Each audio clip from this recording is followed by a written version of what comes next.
السلام علیکم. وعلیکم السلام. څنګه یې؟ ښه یې جوړې؟ حمید ستړی مه شي. قربان دې شمه، ته ښه یې راته جوړې؟ شکر دی. ګوره نن دې بیا ناوخته کړه. دومره خو مې نه دی ناوخته کړی، یو 10 دقیقې ناوخته شو. رښتیا؟ هو.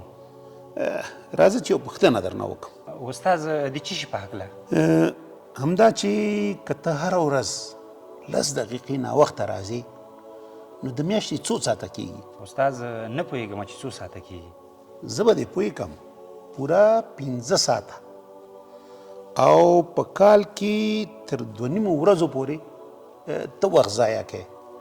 نه استاد، ما خو ویل چې دا 10 دقیقې به هېڅ شی هم نه، دا خو په رښتیا چې ډېر وخت ضایع کېږي. ته خبرې چې همدا 10 دقیقې د یو چا دپاره غټ فرصت وي چې هغه پکې بریالی کېږي. بریالي خلک د ساعت انتظار نه کوي، ساعت د بریالي خلکو انتظار کوي. نو که بریالیتوب غواړې د وخت قدر وکړه. استاد نن مې ډېر ښه درس واخیستو، انشاءالله سبا نه به 10 دقیقې وخته راځم.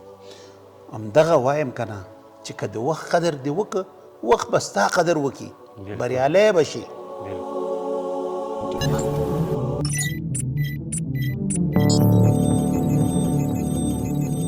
پولیس د ټولنې خدمتګار